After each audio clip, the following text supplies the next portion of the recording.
অফিসের সিনিয়র রাগী বসের সামনে দাঁড়িয়ে আছে ঈশান। অবশ্য একবার ওনার চোখের দিকে তাকিয়েছিল, কিন্তু চোখ যেন নয়, আগুনের গোলা। ঈশান প্রতিদিন তানিয়া ম্যামকে দূর থেকে দেখলেও ওনার সামনে কখনো চোখে চোখ রেখে তাকাতে পারে না, কারণ ঈশানকে তানিয়া ম্যাম সহ্য করতে পারে না। ঈশান ওনার সাথে কথা বলতে গেলেই ম্যাম কেমন যেন রাগ দেখায় সব সময়। ম্যাম যেমন করে ঈশানের দিকে তাকিয়ে আছে, যার জন্য মনে হচ্ছে ও কোনো ভুল করে ফেলেছে। তার জন্য ঈশান মাথা নিচু করে দাঁড়িয়ে আছে। ঈশান আর চোখে তানিয়ার দিকে তাকাতেই ও এসে ঈশানের সামনাসামনি দাঁড়ালো আর বলতে শুরু করলো। মেয়েদের শরীরে স্পর্শ করার খুব শখ, তাই না? ম্যাম, আপনি এসব কি বলছেন? এইসব কি বলছি তাই না? এখন তুই আমাকে স্পর্শ করবি, তোর যেখানে ইচ্ছা হাত দিবি। ম্যাম, আপনার মাথা ঠিক আছে? কী সব উল্টাপাল্টা কথা বলছেন? যখন অন্য মেয়েগুলোর গায়ের উপর ঢলে পড়িস তখন তোর খুব ভালো লাগে না? এখন আমাকে স্পর্শ করতে বসে স্পর্শ কর। ওই মেয়েগুলোর গায়ের যেখানে যেখানে হাত দিয়েছিস আমার গায়েও সেখানে সেখানে হাত দে। ম্যাম, আপনি ভুল করছেন। আমি এমন কিছু করিনি। ঠিকই বলেছিস, ভুল করেছি। আমি তোকে ভালোবেসে যে ভুল করেছি এখন সেই ভুলের মাসুল দিচ্ছি। তোকে যেটা করতে বলেছি সেটা কর। ম্যাম, একটু বোঝার চেষ্টা করেন। আমি ওদের সাথে জাস্ট কথা বলেছি। আমি তোকে বলছি না তুই আমাকে টাচ কর, তোর যেখানে খুশি টাচ কর, আমি তোকে বাধা দিব না। ম্যাডাম, আপনি আমাকে ভুল ভাবছেন। আর আমাকে এতটা বাজে ভাবেন যে আমি মেয়েদের গায়ের উপর ঢলে পড়ি, ওদেরকে স্পর্শ করার জন্য লেগে থাকি? এটা আপনি কি করে ভাবতে পারলেন? আমি কিছুই ভাবিনি, সবটা আজকে নিজের চোখে দেখেছি। তোকে আমি কি বলেছিলাম? তুই অন্য কোনো মেয়ের দিকে তাকাবি না, দরকার ছাড়া কারোর সাথে কথা বলবি না। আর তুই কি করলি? বারবার ওই অচেনা মেয়ের সাথে। ম্যাম, বোঝার চেষ্টা করেন। আমি মানছি আপনি বলেছেন কারো দিকে না তাকাতে, আর প্রয়োজনে আমি ওর সাথে কথা বলেছি। আর মেয়েটা অচেনা নয়, আমি ওকে অনেক আগে থেকেই চিনি। ও, তার মানে এই রঙ্গলীলা অনেক আগে থেকেই চলছে, তাই না? ম্যাম, আপনি ভুল করছেন। আমি তো বলছি আমি এমন কিছু করিনি যার জন্য আপনার কথার বিরুদ্ধে যেতে হয়। হ্যাঁ, আমি ভুল করেছি। তোকে ভালোবাসা আমার জীবনের সবচেয়ে বড় ভুল ছিল। জীবনে কখনো কাউকে ভালোবাসিনি, কিন্তু তোকে বেসেছি। আর সেটাই হয়তো আমার জীবনের সবচেয়ে বড় ভুল। আমি জানতাম না পায়ের জুতোকে কখনো মাথায় ওঠাতে নেই, আর সেটাই করেছিলাম বলেই এখন ভুলের মাসুল হিসাবে আজকে আমাকে কষ্ট পেতে হচ্ছে। ম্যাম, আমি জানি আপনি আমাকে ভালোবাসেন, কিন্তু আপনি যেটা চান সেটা সম্ভব না। তাছাড়া আমি তো আপনাকে বলে দিয়েছি, আপনি আমাকে ভালোবাসলেও আমি আপনাকে ভালোবাসি না। আর ঠিকই বলেছেন, আমি পায়ের জুতো। ওই জন্য আপনার থেকে দূরে থাকার চেষ্টা করি, কারণ আমি বামন হয়ে আকাশের চাঁদের দিকে হাত বাড়াতে চাই না। আপনাকে কোনোভাবে কষ্ট দিয়ে থাকলে তার জন্য মাফ করে দিবেন প্লিজ। এরপরও তোর মুখ দিয়ে কথা বের হচ্ছে? তুই আর একটা কথা বলবি না, তাহলে আমার থেকে খারাপ আর কেউ হবে না। তোকে বারবার বলেছিলাম কোনো মেয়ের দিকে না তাকাতে। বলেছিলাম না তোর যা লাগবে নির্দ্বিধায় তুই আমাকে বলবি। আমি তোকে ভালোবাসি, তাই তোর জন্য সব করতে পারি। এমনকি তোর সাথে বেডে যেতেও আমার একটা মিনিটও সময় লাগতো না। তুই একটাবার আমাকে বলতি, কিন্তু তুই কি করলি? একটা বাইরের মেয়ের সাথে এমন একটা কাজ করলি যার জন্য আজকে তোর উপর থেকে সম্পূর্ণ বিশ্বাসটাই আমার উঠে গেছে। আমার বান্ধবীদের আমি বলতাম একটা সহজ সরল মনের একটা গরিব ছেলেকে ভালোবাসতে সে আমার বিশ্বাসটা কখনো ভাঙবে না, কিন্তু আজকে তুই এমন একটা কাজ করেছিস যার জন্য আমার সম্পূর্ণ বিশ্বাসটাকে ভেঙে গুড়িয়ে গেছে। আমার বান্ধবীরা ঠিকই বলতো, যার যেখানে যোগ্য জায়গা তাকে সেখানেই রাখতে হয়। যোগ্যতার চেয়ে বেশি কিছু পেয়ে গেলে মানুষ তার জায়গাকে ভুলে যায় আর উল্টোপাল্টা কাজ করতে শুরু করে, আর তুইও আজকে সেটাই করেছিস। ম্যাম, আপনি কিন্তু আমাকে মিথ্যা অপবাদ দিচ্ছেন। বলছি আমি এমন কিছু করিনি, তারপরও আমার কথা কেন শুনতে চাইছেন না? আমি কি আপনাকে বলেছিলাম আপনি আমাকে ভালোবাসেন? আমি তো বলেছি আপনার আমার সম্পর্কটা হওয়া সম্ভব না। তারপরও সবটা জানার পরও আপনি আমাকে কেন ভালোবেসেছেন? আমি তো আপনার থেকে দূরে সরে থাকতে চাই, কিন্তু বারবার আপনি আমাকে নিজের কাছে টেনে নেন। আমি জানতাম একটা সময় আপনি আমাকে ভুল বুঝবেন, কারণ আমি গরিব। আমি যদি কোনো ভুল নাও করি, হয়তো আপনি উল্টাপাল্টা একটা কিছু দেখতে গেলে কখনো এমন করে আমাকে ভুল বুঝবেন। আর আজকে তেমনটাই হয়েছে, কারণ আমি সবার সাথে একটু ফ্রি মাইন্ডে কথা বলি তো, ওই জন্য আপনি ভেবেছেন আমি ওই মেয়েটার সাথে উল্টাপাল্টা কিছু একটা করেছি। দেখেন ম্যাম, আমি তেমন কিছু করিনি। তোদের মতো ছেলেকে আমার চিনতে আর বাকি নেই। তোদের যে মেয়েদের শরীরে স্পর্শ করে কতটা শখ সেটা আমার জানতে বাকি নেই। তোকে আমি বলেছিলাম না আমি তোকে সব দিতে রাজি আছি, তারপরেও তুই এমন একটা কাজ কেন করলি বল? ম্যাম, আপনি কিন্তু এবার বেশি বেশি বলে ফেলেছেন। আপনি আমার অফিসের বস বলে আমার সাথে এরকম বিহেভ করতে পারেন না, এমনভাবে আমাকে একটা মিথ্যা অপবাদ দিতে পারেন না। হ্যাঁ, আমি আপনার থেকে সম্মানে অনেক ছোট, তাই বলে আপনি আমাকে এমন একটা মিথ্যা অপবাদ দিতে পারেন না।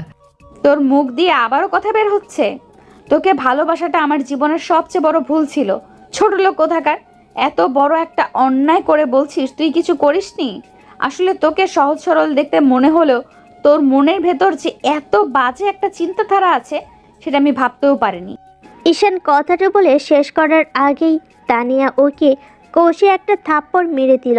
সাথে সাথে ঈশান মাথাটা নিচু করে নিল আর তানিয়া বলতে লাগলো, ছোট লোক কোথাকার, তোর এত বড় সাহস তুই আমার সামনে দাঁড়িয়ে উঁচু গলায় কথা বলিস? আমি তোর অফিসের বস, বসের সাথে কিভাবে কথা বলতে হয় তুই সেটা ভুলে গেছিস? ন্যূনতম কমন সেন্স তোর মধ্যে নেই? তোকে আর কতবার বোঝাতে হবে আমি তোকে ভালোবাসি, আমি তোর জন্য সব করতে পারি। আমি তোকে বলেছিলাম না আমার যা টাকা পয়সা আছে তোকে দিয়ে দেব? তারপরেও আমার শুধু তোর ভালোবাসাটা চাই। আর তুই কি করলি? একটা মেয়ের সাথে নিজের চাহিদা মেটানোর জন্য তাকে অফিসের মধ্যে কিস করলি। মেয়েদের শরীরে টাচ করার তোর অনেক ইচ্ছা, তাই না? আজকে তুই আমাকে যেইভাবে খুশি ইচ্ছা টাচ কর, তারপরেও তুই অন্য মেয়েদের কাছে যাবি না। এই না, আমার শরীরটা এখন তোকে দিয়ে দিলাম, তোর যা ইচ্ছা কর। তানিয়া কথাটা বলেই বুকের উপর থেকে শাড়ির আঁচলটা ফেলে দিল। ঈশান মাথা নিচু করে আছে, ওর চোখ দিয়ে টপ টপ করে পানি পড়ে যাচ্ছে। তানিয়া ঈশানকে ভালোবাসে, ঈশান সেটা খুব ভালোভাবেই অবগত, কিন্তু ঈশান নিজের অবস্থানের কথা ভেবে ওকে এত বেশি ভালোবাসার পরও ওর থেকে দূরে সরে থাকার চেষ্টা করে। আর আজকে সামনে একটা সিচুয়েশনকে তানিয়া উল্টাপাল্টা কিছু একটা ভেবে এমনভাবে সিন ক্রিয়েট করবে ঈশান কখনো ভাবতে পারেনি। ঈশান চোখের পানিগুলো মুছে নিয়ে বলল, ম্যাম, আপনি ঠিকই বলেছেন। আমি একটা পুরুষ মানুষ, আমার শরীরের চাহিদাটা একটু বেশি, তাই নিজেকে কন্ট্রোল করতে পারিনি বলে ওই মেয়েটাকে কিস করেছি। আপনি ঠিকই ভেবেছেন। আপনি আমাকে কেমন ভালোবাসেন আজকে সেটার প্রমাণ পেয়ে গেছি।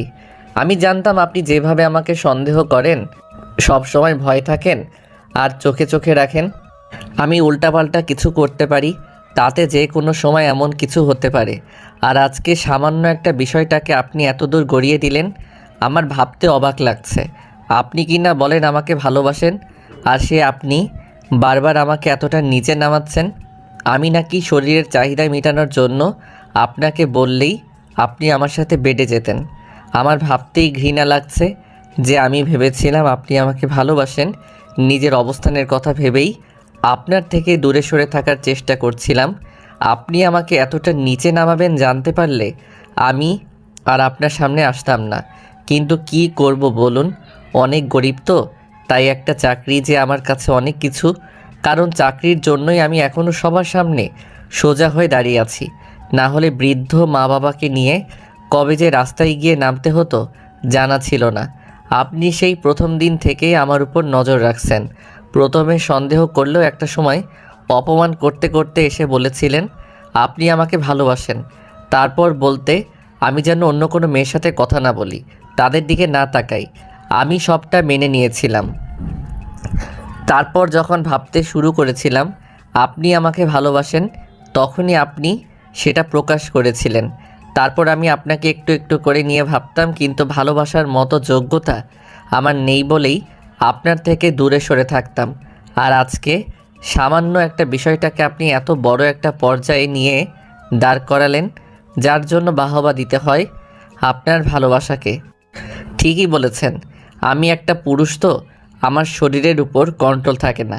ভুল করেছি ম্যাম, আপনাকে ভালোবাসতে পারিনি বলে, কারণ আমার সেই যোগ্যতা নেই। আজকের পর না, আপনি আমার এই মুখটা কখনো দেখতে পাবেন না। ভয় পাবেন না, আমি আর আপনাকে ডিস্টার্ব করব না। আপনার সামনে এসব রজলীলা চালাবো না। ঈশান কথাটা বলে তানিয়ার কাছে গিয়ে তারপর ওর দিকে না তাকিয়ে ওর শাড়ির আঁচলটা গায়ে জড়িয়ে দিল। তারপর চোখের পানি ফেলতে ফেলতে রুম থেকে বেরিয়ে গেল। তানিয়ার কথাতেই হয়তো আপনারা এতক্ষণ বুঝে গেছেন ঈশান ওকে পছন্দ করত, কিন্তু নিজের অবস্থানের কথা ভেবে তানিয়ার দিকে এগোতে চায় না। আর তানিয়া আজকে উল্টাপাল্টা কিছু একটা ভেবে নিয়ে তারপর এমনভাবে ওর সাথে সিনকেট করবে সেটা ভাবতেও পারেনি ঈশান। আর অফিসের বস তানিয়া যতটা রাগী তাতে ঈশান জানে সম্পর্ক হওয়া সম্ভব না, কিন্তু তানিয়া যে হুটহাট করে ওর প্রতি দুর্বল হয়ে পড়বে, ওকে ভালোবেসে ফেলবে, এটা ঈশানের জানা ছিল না। কিন্তু আজকে যে ম্যাডাম হুটহাট করে এমন কিছু একটা দেখবে আর এমন ভুল বুঝবে, এটা ঈশানের কল্পনার বাইরে ছিল। তো ঈশানের চোখ দিয়ে টপ টপ করে পানি পড়ছে। আর ও বেরিয়ে যেতেই এবার তানিয়া গিয়ে নিজের চেয়ারে বসে পড়ে আর ফুপিয়ে কান্না করে দিয়ে বলতে শুরু করে, জীবনে যাকে বেশি বিশ্বাস করেছি সেই আমাকে ঠকিয়েছে। আজকে দ্বিতীয়বার বুঝতে পারলাম যে মানুষ যতটা ভালোবাসা দেখায় ততটা ভালোবাসে না। তুমিও সেই একই কাজ করলি ঈশান। তোমাকে আর সবার মতো সহজ সরল ভেবেই ভালোবেসেছিলাম। কি ছিল না আমার? ওই মেয়েটার থেকে কি আমি দেখতে ভালো না? ওই কি খুব সুন্দর? আমার মধ্যে কি এমন নেই যার জন্য তুমি আমাকে ভালোবাসতে পারলে না? শেষ পর্যন্ত ওই মেয়েটার কাছে তোমাকে যেতে হলো। আজকের পর থেকে তুমি শুধু আমার রাগী চেহারাটাই দেখলে। আসলে মানুষ ঠিকই বলে, যার স্থান যেখানে থাকে সেখানেই রাখতে হয়, মাথায় তুলতে নেই। আজকে তুমি সেটাই করলে।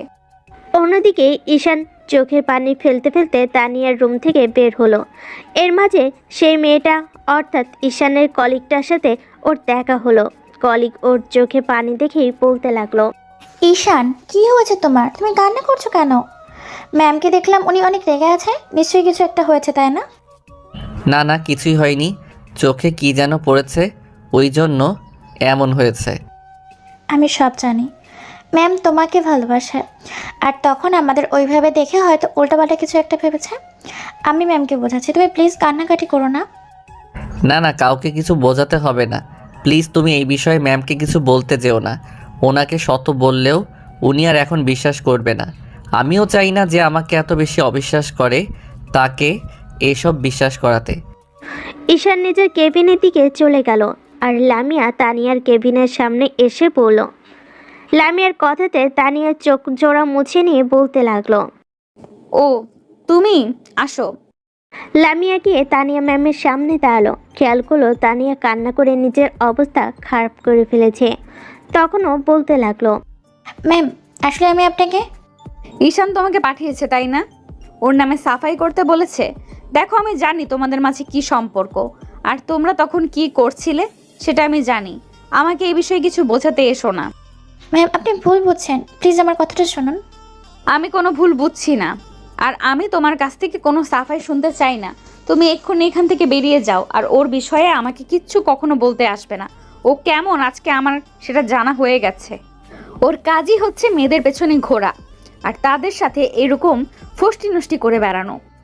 ম্যাম, আপনি ভুল জানেন। তুমি আমার মুখের ওপর কথা বলো।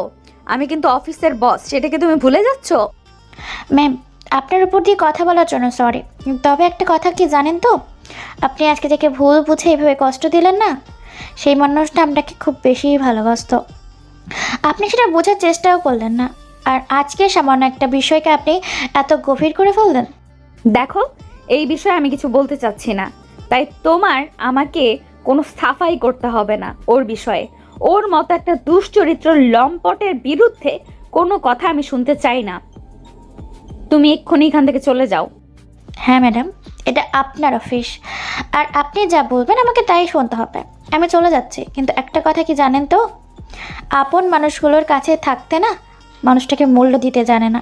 তাই এমন কোনো কাজ করবেন না যার জন্য আপনার নিজেকে কষ্ট পেতে হয়।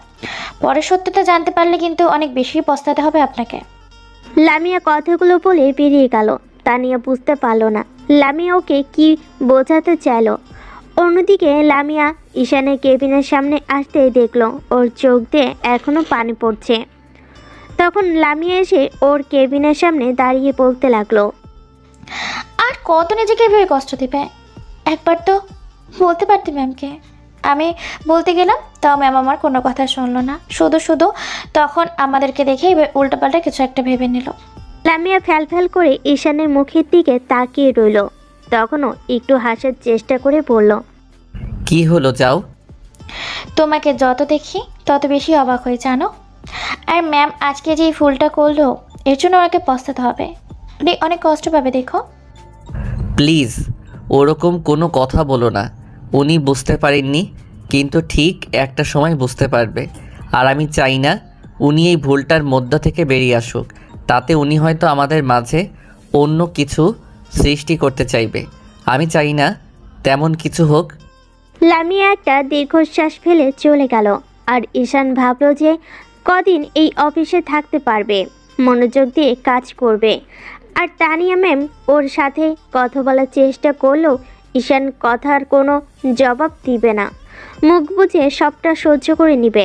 চাকরিটা খুব কষ্ট করে ঈশানকে পেতে হয়েছিল, আর এখান থেকে যদি বের করে দেয় তাহলে বয়স্ক বাবা মাকে নিয়ে রাস্তায় গিয়ে দাঁড়াতে হবে। কথাগুলো ভেবেই কাজ করতে লাগলো। তো দুপুর গড়িয়ে বিকেল হতে না হতেই পিয়ন ঈশানকে ডেকে নিয়ে গেল।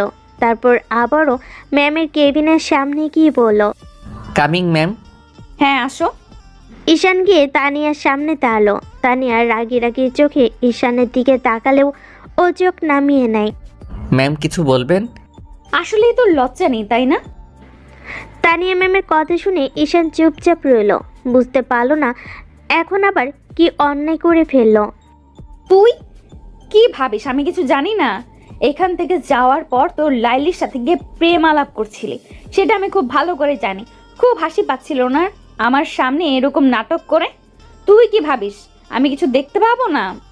ঠিকই ধরেছেন ম্যাডাম, ওর সাথে আমার গভীর সম্পর্ক, অনেক দূর গড়িয়ে গেছে সম্পর্ক। এমনকি সামনে আমরা বিয়ে করতে চাইছি, জানেন তো। শোন, তোর এই রঙ্গলীলা না এখানে অন্তত চালাবি না।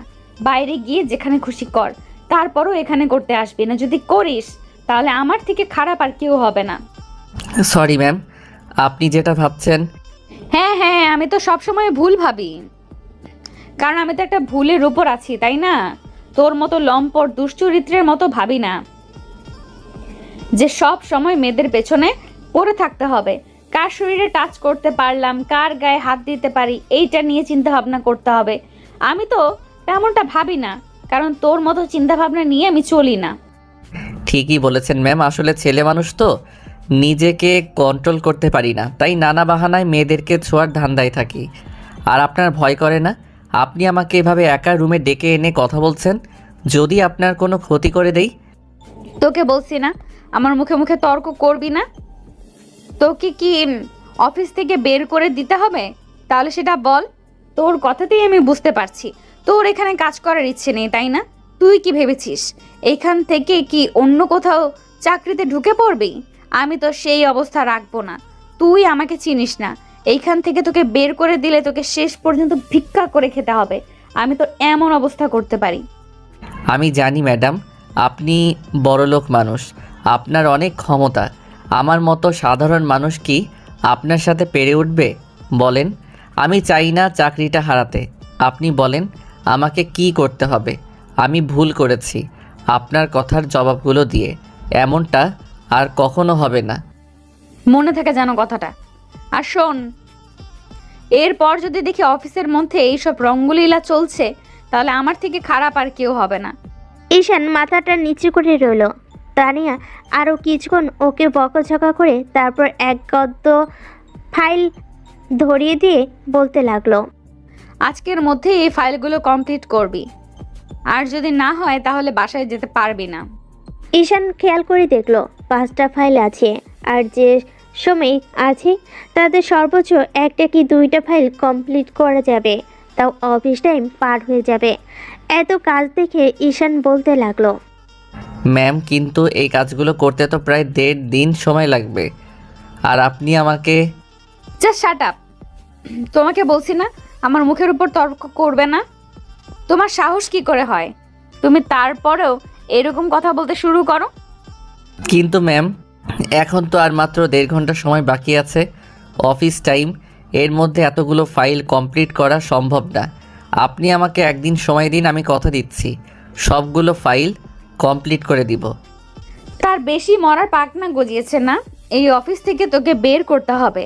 আমি তো সেটাই বুঝতে পারছি। না হলে তুই আমার মুখে মুখে বারবার তর্ক করতি না। তোকে যেটা বলেছি সেটা কর। এখানে কাজ করতে হলে মনোযোগ দিয়ে করতে হবে। যে সময়টা ওই মেয়েটার পেছনে দিস সেই সময়টা এই কাজগুলোর পেছনে দিলেই হয়ে যাবে। এখন কথা না বাড়িয়ে এখান থেকে যা। আর খবরদার, কাজ শেষ না হওয়া পর্যন্ত যদি অফিস থেকে বের হয়েছিস তাহলে আমি তোর কি হাল করব নিজেও জানি না। ঈশান আর কোনো কথা না বলে একবার তানিয়ার মুখের দিকে তাকিয়ে তারপর ফাইলগুলো নিয়ে বেরিয়ে পড়ল। টেবিলে এসে তাড়াহুড়ো করে ফাইল খুলে কাজ করতে শুরু করলো। যেই ভাবা সেই কাজ। অফিস টাইম শেষ হওয়ার আগ পর্যন্ত একটা ফাইল শেষ তো হলো, আরেকটা ফাইলের কিছু অংশ দেখা হলো, কিন্তু মাঝে অফিসটা শেষ হয়ে গেল। তখন সবাই বেরিয়ে যেতে গেলে লামি এসে বলতে লাগলো, কি হলো, তুমি যাবে না? যেতে তো চেয়েছিলাম, কিন্তু রাগ করে ম্যাম আমাকে এতগুলো ফাইল ধরিয়ে দিল। তুমি যাও, আমি দেখি ফাইলটা শেষ করে তারপর অফিসের বসকে ফোন করে বাসায় চলে যাব। আচ্ছা ঠিক আছে, আমি চলে যাচ্ছি। লামিয়া বুঝতে পারছে ম্যাম আজকের এই ঘটনার পর থেকে ঈশানকে প্রচণ্ড পরিমাণ ইগনোর আর অবহেলা করতে শুরু করবে, আর যখন খুশি যেখানে খুশি ওকে এভাবে কষ্ট দিতে থাকবে। ঈশান কাজ করতে লাগলো। 20 মিনিট পার হতেই বাসার নাম্বার থেকে ফোন আসলো। রিসিভ করতেই আম্মু বলতে লাগলো, বাবা কোথায় তুই? আম্মু, আমি তো অফিসে, কাজ এখনো শেষ হয়নি। কেন, কিছু হয়েছে? হ্যাঁ মানে আসলে আমার ওষুধগুলো শেষ হয়ে গেছে, সকালে তোকে বলতে ভুলে গিয়েছিলাম। তুই কি একটু এনে দিবি পাপা? হ্যাঁ আম্মু, এখনই নিয়ে আসছি। আমি আধা ঘন্টার মধ্যে বাসায় চলে আসছি। আম্মু ফোনটা রেখে দিতেই ঈশান আর দেরি না করে ফাইলগুলো রেখে তারপর কিছু একটা ভেবে অফিস থেকে বেরিয়ে গেল। ফার্মেসি থেকে আম্মুর ওষুধগুলো নিয়ে বাসায় ফিরতে ফিরতে রাত 8টা বেজে গেল। বাসায় এসে কলিং বেল দিতেই আম্মু গিয়ে দরজা খুলে দিল। ঈশান আম্মুর হাতে কিছু ফাইল আর কিছু ফল ধরিয়ে দিয়ে বলতে লাগলো, আম্মু, আব্বু কোথায়? আব্বুর শরীর ঠিক আছে তো? হ্যাঁ রে বাবা ঠিক আছে। তোর আসতে এত দেরি হলো কেন? তোকে বলছি না অফিস শেষ করে তুই তাড়াতাড়ি বাসায় চলে আসবি। আমার তোকে নিয়ে সব সময় টেনশন হয়, তুই কেন বুঝতে পারিস না? আম্মু, আসতে তো চাই, কিন্তু কি করব বলো, আজকে অফিসে অনেক কাজের চাপ ছিল, তাই আর আসতে পারিনি। আম্মু ঈশানের হাত থেকে ব্যাগটা নিতে গেলে তখন ঈশান বলতে লাগলো, তোমাকে আর কষ্ট করতে হবে না, আমি রুমে যাচ্ছি ফ্রেশ হতে। তুমি খাবার দাও, আমার খুব খিদে পেয়েছে। নাকি রান্না হয়নি এখনো? হ্যাঁ হয়েছে। বাবা তোর খুব কষ্ট হয় না রে? আম্মু, এতে আবার কষ্ট কিসের? আব্বু আম্মুর জন্য কিছু করতে পারছি আর তোমাদের পাশে থাকতে পারছি, এটাই তো আমার কাছে অনেক। তোমরা তো আমার থেকে এটুকুই চেয়েছিলে, সারা জীবন আমার জন্য কষ্ট করে এসেছো। এখন আমি যদি তোমাদের জন্য এইটুকু না করতে পারি তাহলে কেমন ছেলে হলাম বলো? ঈশান একটু হাসার চেষ্টা করে রুমে চলে আসে। একটা দীর্ঘশ্বাস ফেলে তারপর ওয়াশরুমে গিয়ে একদম গোসল শেষ করে তারপর বের হয়। দেখে আম্মু রুমে এসে বসে আছে। তখন আম্মুকে নিয়ে খাবার টেবিলে যায়। খাবার খাওয়ার সময় আম্মু খেয়াল করলো ঈশানের মুখে কিছু একটা দাগ দেখা যাচ্ছে। তখন উনি বলতে লাগলো, কিরে বাবা তোর মুখে ওই দাগটা কিসের? মনে হচ্ছে কেউ থাপ্পড় মেরেছে। কই না তো, আসলে আমি হয়তো নিজেই থাপ্পড় দিয়েছিলাম। সে আবার কেমন কথা? নিজেকে কেউ এভাবে থাপ্পড় মারে নাকি? কি হয়েছে বলতো? এবার ঈশান আব্বুর দিকে তাকিয়ে দেখলো আব্বু কি যেন একটা ভাবছে। তখন ঈশান বলে, আব্বু, তোমার কি শরীর খারাপ? তুমি আমাকে বলতে পারো, না হলে আমি তোমাকে ডাক্তার দেখিয়ে নিয়ে আসবো। দেখো, এখন তোমরাই আমার সব। তোমাদের কোনো কষ্ট হলে আমার খারাপ লাগবে, সবটা আমাকে বলবে, কোনো বিষয়ে সংকোচ করবে না। না রে বাবা, আমার কোনো কষ্ট হচ্ছে না। তুই তো আগের সপ্তাহে ডাক্তার দেখিয়ে দিয়েছিস, এখন আমি ঠিক আছি। তোর আম্মুর শরীরটা বেশি ভালো যাচ্ছে না। তোমাকে তো বলেছি এত হাত পুড়িয়ে রান্না করতে হবে না, একটু রেস্ট নিলেই তো পারো। সব সময় বাসার কাজে এত কি ব্যস্ত থাকা লাগে বলো? আমি হাত পুড়িয়ে রান্না না করলে তুই খাবি কি করে? তাছাড়া এখনো তো বিয়েটা করলি না। সে কবে থেকে বলছি বিয়েটা করো, চাকরি পেয়েছিস 2-3 বছর হয়ে গেল, কিন্তু এখনো আমার কথাটাই রাখছিস না। তোর আম্মু ঠিকই বলেছে।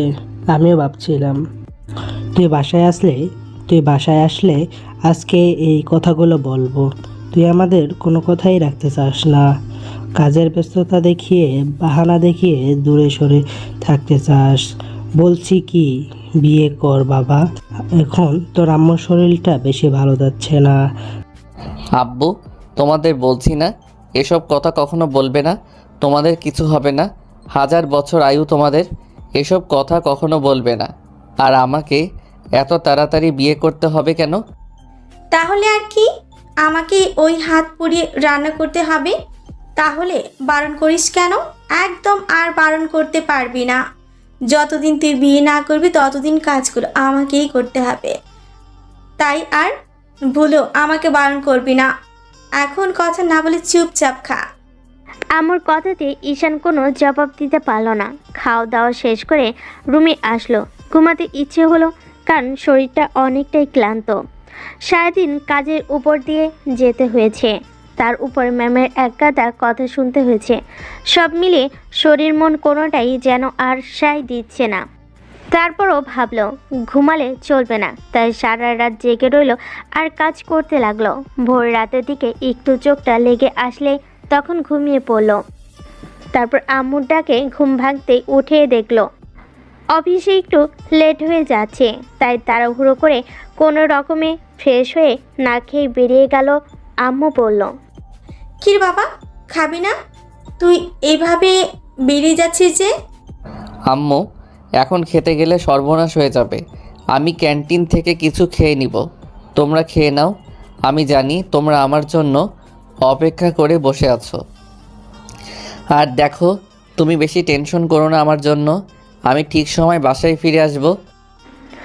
ঈশান কথাগুলো বলতে বলতে বাসা থেকে বেরিয়ে গেল। এবার আম্মু কিছু একটা ভেবে একটা দীর্ঘশ্বাস ফেলল।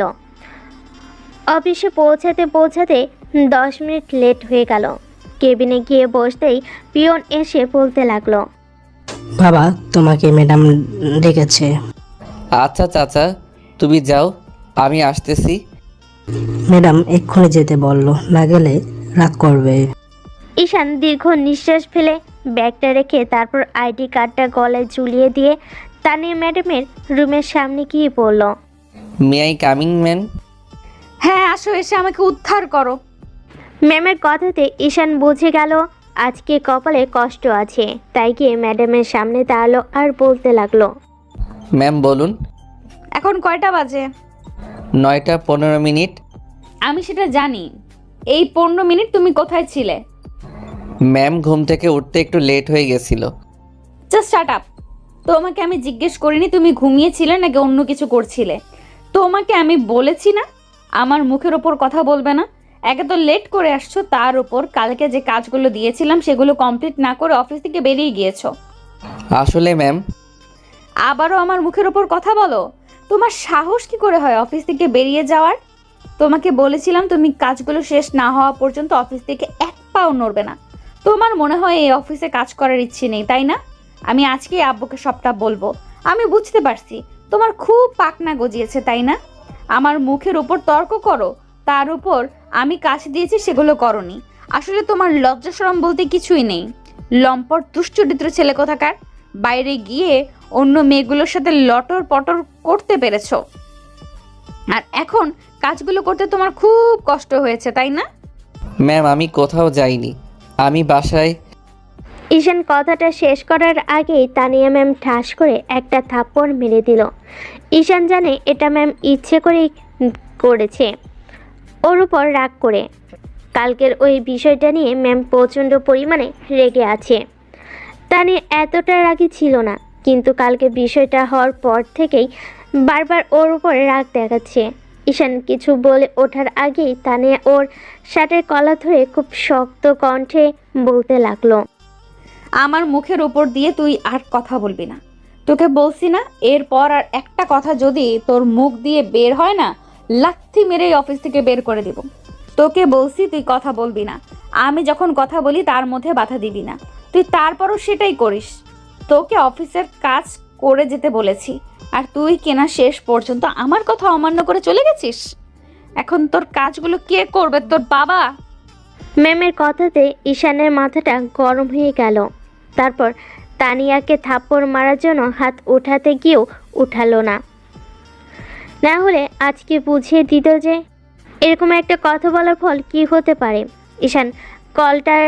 ঈশান কলাটা ছাড়িয়ে নিয়ে তারপর তানিয়ার কেবিন থেকে বেরিয়ে গেল। তানিয়া নিজের কেবিনে থেকে ফাইলগুলো এনে অনুমতি না নিয়েই আবার তানিয়ার কেবিনে ঢুকে ওর টেবিলের উপর ফাইলগুলো রাখলো। ঈশান কিছু বলার আগে তানিয়া বলে উঠল, তোর সাহস কি করে হয় তুই আমাকে ইগনোর করে চলে যাস? তার উপর আমার অনুমতি ছাড়াই আমার কেবিনে ঢুকিস। ম্যাম, আপনি কিন্তু আপনার লিমিট ক্রস করে যাচ্ছেন। তোর সাহস কি করে হয় আবারও আমার মুখের উপর কথা বলিস? আর আমি ভুল করেছি সেটা বোঝাতে চাইছিস তুই? ম্যাম, আমি না হয় ভুল করেছি অফিস থেকে গিয়ে আপনার কাজগুলো না করে দিয়ে, কিন্তু আপনি সবটা না জেনেই আগেই আমাকে এসব উল্টাপাল্টা কথা বলছেন। আমি তো বলিনি আমি আপনার কাজগুলো করিনি। আপনি আগে সবটা দেখবেন, তারপর বলবেন। আপনার এখানে প্রত্যেকটা ফাইলের কাজ করা আছে। আর অফিস থেকে বেরিয়ে গিয়েছিলাম কারণ আম্মুর ওষুধগুলো ফুরিয়ে গিয়েছিল। সময় মতো ওষুধ না গেলে অসুস্থ হয়ে যেত, তাই বেরিয়ে গিয়েছিলাম। এরপরও যদি আপনার ইচ্ছা হয় যে আপনি আমাকে অফিস থেকে বের করে দিবেন তো দিতে পারেন, আমার আর কোনো কিছু বলার নেই। কথাগুলো বলে ঈশান মাথা নিচু করে রইল। তানিয়া কিছুক্ষণ ওর দিকে তাকিয়ে থেকে তারপর ফাইলগুলো চেক করতে লাগলো। তারপর আবার কিছুক্ষণ ঈশানের দিকে তাকিয়ে থেকে বলল, যাও, এখন বাইরে যাও। আর একটা ফাইলে যদি ভুল থাকে না, তাহলে আমার থেকে খারাপ আর কেউ হবে না। ঈশান কোনো কথা না বলে অফিস থেকে বেরিয়ে গেল।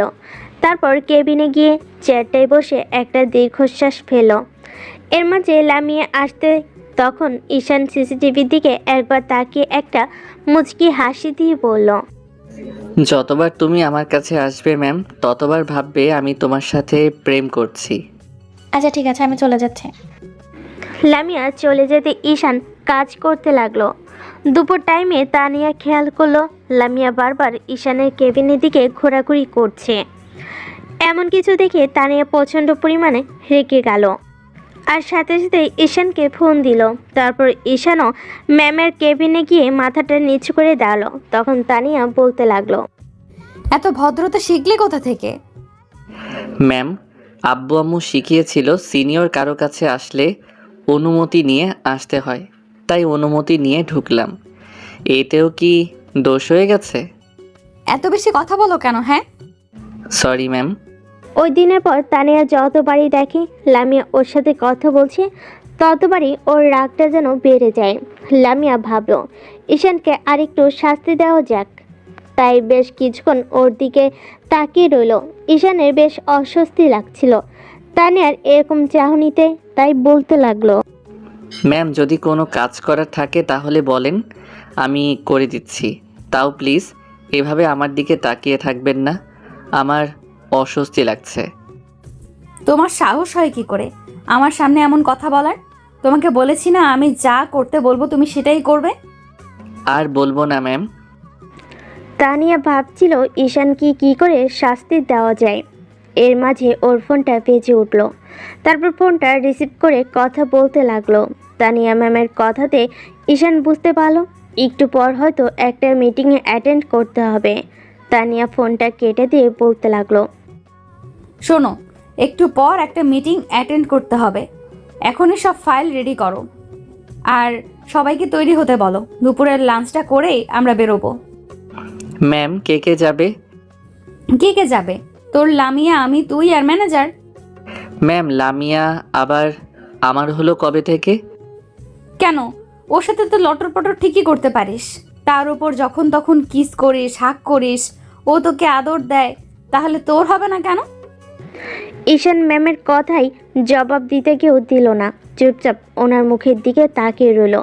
তারপর কিছু একটা তাচ্ছিল্যের হাসি দিয়ে বলল, আচ্ছা ম্যাম, আমি তাহলে যাই, ফাইলগুলো রেডি করি।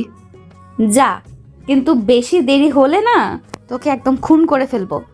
তো দুপুরের লাঞ্চটা করে তারপর ওরা অফিস থেকে 1 ঘন্টা দূরত্বে একটা রেস্টুরেন্টে গিয়ে এবং মিটিং অ্যাটেন্ড করলো।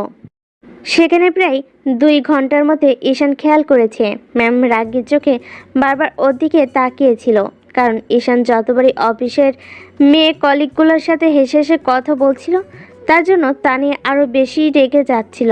তানিয়া বারবার রেগে ফুলছিল আর ভাবছিল, দাঁড়া লুচু, তোর লুচিগিরিটা গেল না তাই না? একবার অফিস থেকে বের হই তোর বাদরামি আমি বের করছি। লটর পটর পিরিত করার না, মেয়েদের দেখলেই তাদের গায়ের উপর ঢলে পড়তে ইচ্ছে করে। মিটিংটা শেষ হতে দে। নেহাত এখানে কয়েকজন সম্মানিত ব্যক্তি আছে, তাই তোকে কিছু বলতে পারছি না, নয়তো তোকে দেখিয়ে দিতাম মেয়েদের সাথে এরকম উল্টাপাল্টা কাজ করার কি পরিণাম হতে পারে। মিটিংটা শেষ করতে করতে বিকেল 4টে বেজে গেল। এর মাঝে মিটিং শেষ হতেই ডিলটা কনফার্ম হতেই সবাই সবার সাথে হ্যান্ডশেক করতে লাগলো। ফর্মালিটি পূরণের জন্য ঈশানও মেয়ে কলিগুলোর সাথে হ্যান্ডশেক করতে লাগলো হেসে।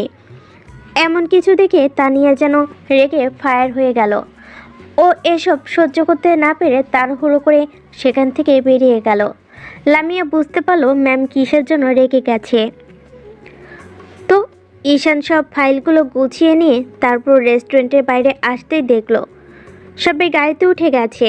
তারপর ঈশান যখনই গাড়িতে উঠতে যাবে তখনই তানিয়া ম্যাম বলতে লাগলো, একদম গাড়িতে উঠবি না, ফাইলগুলো রেখে তুই গাড়ির পেছনে পেছনে আসবি। আচ্ছা ঠিক আছে, আমি একটা রিক্সা নিয়ে চলে আসছি। একদম বলছি না তুই আমার কথার অবাধ্য হবি না? তোকে বলছি আমার পেছনে পেছনে আসতে, তার মানে এই না যে তোকে অন্য গাড়ি নিয়ে আসতে বলেছি। তুই আমার গাড়ির পেছনে দৌড়াতে দৌড়াতে আসবি। না না, তোকে পেছনে রাখলে আবার কোনো মেয়ের সাথে লটর পটর করতে শুরু করবি, তার ঠিক নেই। তুই গাড়ির সামনে যাবি, আমি তোকে দেখে দেখে রাখবো। তুই দৌড়ে যাবি আর আমি তোর পেছনে পেছনে গাড়ি চালিয়ে আসবো। ম্যামের এইরকম কথাতে ঈশান প্রচণ্ড পরিমাণে অবাক হয়ে গেল আর অসহায় দৃষ্টিতে ওনার দিকে তাকিয়ে রইল। এটাই হয়তো বাকি ছিল। লামিয়া কিছু বলতে যাবে তার আগে ঈশান বুঝতে পেরে ওকে ইশারায় থামিয়ে দিল। তখন ম্যাম আবার বলল, প্রেমটা বাসায় গিয়ে করিস, এখন চোখে চোখে কথা না বলে যেটা বলেছিস সেটা কর। আর যদি একটু লেট হয় না আমার থেকে আগে অফিসে পৌঁছাতে, তাহলে তোর খবর আছে। তো তানিয়া ঈশানকে রাগীভাবে কথাগুলো বলতেই ঈশান কোনো উপায় না পেয়ে ম্যামের গাড়ির সামনে দৌড়াতে লাগলো। তারপর কয়েক মিনিট দৌড়াতে দৌড়াতে পুরো হাঁপিয়ে যাচ্ছিল।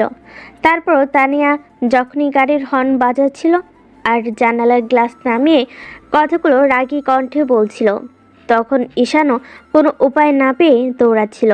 লামিয়ার এমন কিছু দেখে প্রচণ্ড পরিমাণে খারাপ লাগছিল। এমন কেউ নেই যে ম্যাডামের দিকে এরকম অবাক হয়ে তাকিয়েছিল না। ঈশানের দৌড়ের গতিটা যখনই কমে যাচ্ছিল তখন ও প্রাণপণে ছুটছিল। একটা সময় হাঁপিয়ে যাচ্ছিল। তখন তানিয়া ওকে দৌড়াতে বলছিল, আর যখনই থামছিল তানিয়া গাড়ি থেকে নেমে এসে ওকে কয়েকটা থাপ্পড় বসিয়ে দিচ্ছিল। ঈশান ওনার এরকম কর্মকাণ্ডই অবাক হয়ে যাচ্ছিল আর বলছিল, আরেকবার যদি থামিস না তাহলে কিন্তু গাড়ি দিয়ে পিষে দেব। দৌড়ে একদম অফিসের সামনে গিয়ে থামবি, তারপর আমার গাড়ির দরজা খুলে দিবি, না হলে কিন্তু তোর খবর আছে। ঈশানের ইচ্ছে করছে চিৎকার করে কান্না করতে, বলতে ইচ্ছে হচ্ছিল এ কেমন শাস্তি। তারপর কিছু বলতে পারলো না। চাকরিটা বাঁচাতে হবে তাই দৌড়াতে লাগলো, কিন্তু শরীর যেন আর সায় দিচ্ছিল না। পুরো 1 ঘন্টা দৌড়ানো কি করে সম্ভব? তাই মাঝের রাস্তায় একটু হাঁপিয়ে যেতেই তানিয়া প্রচণ্ড পরিমাণে রেগে গেল আর রেগে গিয়ে হুট করে ঈশানকে গাড়িতে ধাক্কা মেরে দেয়। সাথে সাথে ঈশান টাল সামলাতে না পেরে গিয়ে সামনে একটা গাড়ির সাথে ধাক্কা খায় আর এত জোরে ওর কপালটা গিয়ে গাড়ির সাথে লাগে, যার জন্য কপালটা কেটে রক্ত পড়তে শুরু করে। এমন কিছু দেখে সবাই গাড়ি থামিয়ে দিয়ে তাড়াহুড়ো করে নেমে আসে। তানিয়া যেন এখনও রাগটা মেটেনি, তাই গাড়িতে বসে বসেই রাগে ফুলছিল। এর মাঝে লামিয়া দৌড়ে আসে, তারপর ঈশানকে ধরে ওঠালো। দেখলো ওর অবস্থা বেহাল দশা, কপাল থেকে অনবরত রক্ত গড়িয়ে যাচ্ছে। এমন কিছু দেখে লামিয়ার বলতে ইচ্ছে করছিল, উনি মানুষ নাকি অন্য কিছু। এবার ওকে থামিয়ে বলতে লাগলো, প্লিজ লামিয়া, কিচ্ছু বলার দরকার নেই। এটা হয়তো আমার কপালে ছিল।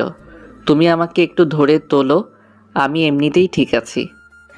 প্লিজ এখন কোনো কথা বলো না, আমার সাথে হসপিটালে চলো, তোমার অবস্থা খুব খারাপ। না না, এমনিতেই ঠিক আছি। শুধু একটু ধাক্কা লেগেছে, টাল সামলাতে পারিনি, তাই গাড়ির সাথে লেগে কেটে গেছে। এটাকে শুধু বলছো? এত জোরে ধাক্কা লেগেছে, পায়ের কোথাও ব্যথা পেয়েছো? হাত পা ঠিক আছে তোমার? আরে বাবা না, তেমন কিছু হয়নি। এটা আমার অভ্যাস আছে, ছোটবেলা থেকে এমন করে বড় হয়ে এসেছি, তাই এসব নিয়ে আমি ভাবি না। তুমি টেনশন করো না তো, আমি সবটা ম্যানেজ করে নিব। তানিয়া তারপরও গাড়ি থেকে নেমে আসলো। যখন অফিসে কিছু কলিগ এসে ঈশানকে ধরে জোরপূর্বক হসপিটালে নিয়ে গেল, তানিয়া সেখান থেকে সরাসরি অফিসে চলে গেল। তারপর কেবিনে গিয়ে বসতে ওর গিল্টি ফিল হতে লাগলো যে হুটহাট করে ঈশানের সাথে এরকম একটা ব্যবহার করাটা ঠিক হয়নি, কিন্তু ও নিজের রাগটাকে কন্ট্রোল করতে পারছিল না। তারপর টর্চার করতে থাকতো। আর যখন থেকে দেখেছে ঈশানকে অন্য মেয়ের সাথে এরকম কিছু করতে, তখন থেকে ও ঈশানকে কারোর সাথে সহ্য করতে পারে না, যার জন্য সবসময় ওকে এরকম শাস্তি দেওয়ার জন্য একের পর এক কাজ করাতেই থাকে। বেশ কিছুক্ষণ তানিয়া ভাবতে লাগলো কি একটা কাজ করে ফেলেছে। তখন ওর মনে হতে লাগলো, না না, আমি এটা কি করলাম? যে মানুষটাকে এত বেশি বিশ্বাস করতাম, ভালোবাসতাম, তাকে কিনা এমন করে কষ্ট দিলাম। ছি ছি, এটা আমি কি করে করতে পারলাম? ও তো না বুঝে এরকমটা করেছে, আর আমি কিনা ওর উপরে এমন করে প্রতিশোধ নিলাম। যখন থেকে কথাগুলো ভাবছে ওর প্রচণ্ড পরিমাণে খারাপ লাগছে। ইচ্ছে করছে ঈশানকে বুকের সাথে জড়িয়ে ধরে বলতে ও ভুল করে ফেলেছে, কিন্তু কিন্তু কি একটা অন্যায় করেছে সেটা হয়তো পরে বুঝতে পারবে। অন্যদিকে ঈশানকে 2 ঘন্টা হসপিটালে রাখার পর তারপর রিলিজ করে দেয়। তখন ঈশান অফিসে গিয়ে ব্যাগটা নিয়ে যখন অফিস থেকে বের হতে যাবে, তখনই লামিয়া বলতে শুরু করে, ঈশান, অনেক মুখ বুজে সহ্য করেছো, এর জবাব তোমাকে দেওয়া উচিত। তুমি এখন চুপ করে থাকবে? দেখো, আমাদের মতো মানুষের জবাব দেওয়ার মতো ইচ্ছা থাকলেও সেটা দিতে নেই, জানো তো। কারণ সবার মুখে সব কথা মানায় না। এটা হয়তো হবারই ছিল, না হলে অনেকে এত ভালোবাসার পরও যেখানে বোঝাতে পারিনি, সেখানে উনি নাকি আমাকে ভালোবাসলে মানুষ মানুষের সাথে এরকম টর্চার করতে পারে বলো? উনি তো আমাকে ভুল বুঝেছে, যার জন্য এরকমটা করেছে। ওনাকে বোঝাতে হবে, আমি বলছি না অন্যকে কোনো শাস্তি দিতে, কিন্তু ওনাকে তো বোঝাতে হবে উনি ভুল করেছে। প্লিজ আমার সাথে চলো। আর উনি তোমাকে ভালোবাসে, সেদিন আমাদের ওইভাবে ভুলভাল দেখে রাগ করেছে, তাই তো এমন করছে। দেখেছো তো আমার কপালে কি ভালোবাসা জুটেছে। আর ভালোবাসাটা যদি এমন হতে পারে, তাহলে ইগনোরটা কতটা কষ্টের হতে পারে সেটা আমি শুধু ভেবে ফেলেছি। তুমি টেনশন করো না, আমি ঠিক আছি, আর কিছু বলতে হবে না। উনি আমাকে শাস্তি দিতে চাইছে তো, যত পারো শাস্তি দিক, তারপর আমি সবটা মাথা পেতে নেব। এর মাঝেই তানিয়া ঈশানকে সরি বলার জন্য ওর ক্যাবিন থেকে বেরিয়ে আসে। আর এসে ওদেরকে এভাবে কথা বলতে দেখে উল্টো আরও রেগে যায় আর বলতে শুরু করে, তোদের সাহস কি করে হয় এরপরও লটর পটর প্রেম করতে? আর তোকে এত শাস্তি দেওয়ার পরেও তুই এভাবে লুচুগিরি করে বেড়াচ্ছিস, তাহলে তোর চরিত্রটাই খারাপ। না হলে এইভাবে মেয়েদের সাথে লটর পটর প্রেম করতে পারতি না। ঈশান অসহায়ভাবে তানিয়ার দিকে তাকিয়ে আছে আর লামিয়া ওর দিকে বিশ্বাসের দৃষ্টিতে তাকিয়ে আছে। ও ভেবেছিল হয়তো তানিয়া সরি বলার জন্য এসেছে, কারণ ওর চেহারা দেখে তেমনটাই মনে হয়েছিল। কিন্তু হুটহাট করে যে আবহাওয়ার মতো চেহারাটাও এভাবে পাল্টে ফেলবে সেটা জানা ছিল না। এবার লামিয়া বলতে শুরু করলো। ম্যাম, আপনার ব্যবহার দেখে আমি অবাক হয়ে যাচ্ছি। একটা মানুষের সাথে এরকম ব্যবহার করতে পারে বলে তো আমি মনে হয় জানি না। আপনি কি করে পারছেন ওকে এইভাবে অবহেলা করে ইগনোর করতে? আপনি নাকি ওকে ভালোবাসেন, আর ঈশান তো আপনাকে ভালোবাসতো, তাহলে কেন ওর সাথে এরকমটা করলেন? তুমি চুপ থাকো, তুমি একদম কথা বলবে না। ওকে আমার সামনে যতই ভালো সাজানোর চেষ্টা করো, ও কখনোই আমার কাছে ভালো হতে পারবে না। ও যে একটা লুচু আর ক্যারেক্টারলেস সেটা আমি জানি। ম্যাম, আপনি হয়তো আজকে রাগের মাথায় ওর সাথে এরকমটা করেছেন, কিন্তু ভালোবাসার মানুষটা যখন দূরে চলে যাবে না, তখন বুঝতে পারবেন ভালোবাসা হারানোর যন্ত্রণা কতটা। ও আপনাকে এত বেশি ভালোবাসতো যেটা আপনাকে বোঝাতে পারেনি। আপনি সামান্য একটা মিথ্যের কারণে ওকে বারবার এভাবে অপমান করে অবহেলা করে যাচ্ছেন, আর আজকে এমন করে কষ্ট দিলেন যার জন্য হয়তো একটা সময় আপনি এরকম করে অবহেলা করতে করতে ওর মন থেকে মুছে যাবেন। আর যখন বুঝতে পারবেন সেদিন আমাদের কোনো ভুল ছিল না, আপনার দেখার ভুল ছিল, তখন আপনি অনেক বেশিই পস্তাবেন। তুমি কি ভাবো আমি কিছু বুঝি না? আমার চোখের আড়ালে তোমরা কি কি করো আর না করো সেটা আমি সবই দেখি। আর তোমরা যদি ভেবে থাকো আমি ভুল দেখেছি আর আমাকে এসব ভুলভাল বুঝিয়ে দেবে, তাহলে সেটা তোমাদের ভুল ধারণা। দেখো, এইসব কথা আমাকে আর কখনো বলতে আসবে না। আমি যেটা দেখেছি সেটা সত্যি সত্যি দেখেছি, আমাকে কিছু বোঝাতে হবে না। আর তুই অফিসের মধ্যে যদি আর একবার এসব করতে শুরু করিস না, তাহলে লাথি মেরে তোকে অফিস থেকে বের করে দেব। আজ হলেও আমার চাকরিটা থাকবে না, কাল হলেও থাকবে না। আপনি হয়তো 2 দিন আগে কিংবা পরে আমাকে বের করে দিবেন। শুধু একটা কেন গড়ে আছি জানেন? এই চাকরিটা অনেক কষ্টে পেয়েছিলাম। এটা চলে গেলে আব্বু আম্মুকে নিয়ে রাস্তায় নামতে হবে। বয়স্ক বাবা মার দায়িত্ব আমার, ওই জন্য আর ছেড়ে যেতে পারি না। আপনার মতো বড় লোকের সন্তান হলে কবেই ছেড়ে চলে যেতাম। তো যা, তোকে এত ইমোশনাল কথা বলতে কে বলেছে? তুই কি ভাবিস এইসব বলে আমাকে নরম করতে পারবি? কখনো না। তোকে আমি হাড়ে হাড়ে চিনি, আমি তোকে কখনো ক্ষমা করব না। তুই শুধু দেখে যা আমি এরপর তোকে আরো কি শাস্তি দেই। ম্যাম, ভাববেন না গরিবরা তৈরি হয়েছে বড় লোকের থেকে অবহেলার শাস্তিটা পাওয়ার জন্য। ওইটা আমার অভ্যাস আছে, ছোটবেলা থেকে অবহেলিত হতে হতে এসেছি। যেখানে বন্ধুদের কাছেই অবহেলিত হয়েছি, আপন মানুষগুলোর কাছেই হয়েছি। শুধুমাত্র গরিব নামটা আমার সাথে জড়িত আছে বলে সেখানে আপনি আর কি আমাকে অবহেলা করবেন? শোন, আমার সামনে ন্যাকামি করার চেষ্টা করবি না, আর যদি করিস তাহলে লাথি মেরে অফিস থেকে বের করে দিব।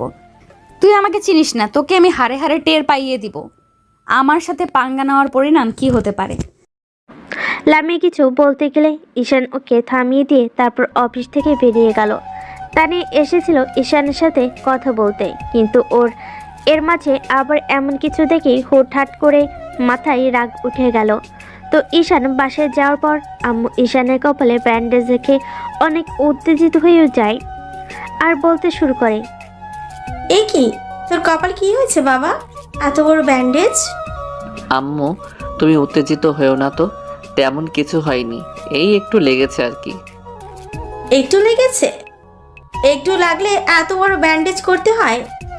আমার মনে হচ্ছে কেউ তোকে মেরেছে। বাবা বল, আমাকে কি হয়েছে? আরে আম্মু, তুমি এত উত্তেজিত হচ্ছ কেন? কে আবার মারতে যাবে?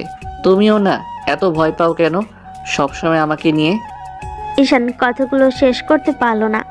আম্মু এসে ওর মুখের পাশে হাত দিয়ে কান্না করে দিয়ে বলতে লাগলো, আমার একমাত্র ছেলের এরকম কিছু হলে আমার ভয় লাগবে না বল? তুই ছাড়া আমাদের কে আছে বল? আর তুই বলছিস তোর কিছু হয়নি? আমাকে বল কি হয়েছে? ঈশান ভাবতে লাগলো এখন কি বলবেন। যদি বলে দেয় অফিসের এই অবস্থা করেছে, তাহলে বলবে চাকরিটা ছেড়ে দিতে, আর সবটা জানতে চাইবে। আর ঈশান আম্মুকে না বলেই থাকতে পারবে না। তাই ঈশান কথাগুলো ঘোরানোর জন্য বলতে লাগলো, না মানে আসলে ওই একটা গাড়ির সাথে একটু ধাক্কা লেগেছিল আসার সময়, তখন এরকমটা হয়েছে। টেনশন করো না, তেমন কিছু হয়নি। এত বড় একটা ব্যান্ডেজ আর তুই বলছিস কিছু হয়নি, তোর অনেক কষ্ট হয়েছে তাই না রে বাবা? আম্মু আধা ঘন্টা যাবৎ কান্নাকাটি করলো। তারপর ঈশান অনেক বুঝিয়ে আম্মুর কান্নাটা থামাতে পারলো। আম্মুকে ধরে নিয়ে গিয়ে রুমে বসিয়ে দিল। আম্মুর এরকম কর্মকাণ্ডে ঈশান অবাক হয়ে যাচ্ছে। তার উপর বারবার ভাবছে যে ওর যদি কিছু হয় তাহলে হয়তো আব্বু আম্মু বেঁচে থেকে মরে যাবে। আর তানিয়া ম্যাম যা শুরু করেছে, যে কোনো সময় ওর যে কোনো ক্ষতি করে দিতে পারে। কারণ আজকে যে কাজটা করেছিল, অন্যদিন ওকে এরকম শাস্তি দেওয়ার জন্য উঠে পড়ে লাগবে না, তার কোনো ঠিক ঠিকানা নেই। ঈশান ভাবছে কি করবে। আব্বু এসে ওর এই অবস্থা দেখে বারবার জিজ্ঞেস করতে লাগলো। রাতে অনেকক্ষণ যাবৎ ঈশানের পাশে বসে রইল। তখনও বলতে লাগলো, আম্মু অনেক রাত হয়েছে, এখন যাও গিয়ে শুয়ে পড়ো, আমারও ঘুম পাচ্ছে। আমার ছেলের এই অবস্থা আর আমি কি ঘুমাবো? তুই কি করে ভাবলি এমনটা? তুই তো আব্বু আম্মু হোসনি এখনো, তাহলে বুঝবি কি করে যে আমার তোকে নিয়ে কতটা টেনশন হয়? বললাম তো আমার কিছুই হয়নি, সামান্য একটু লেগেছে।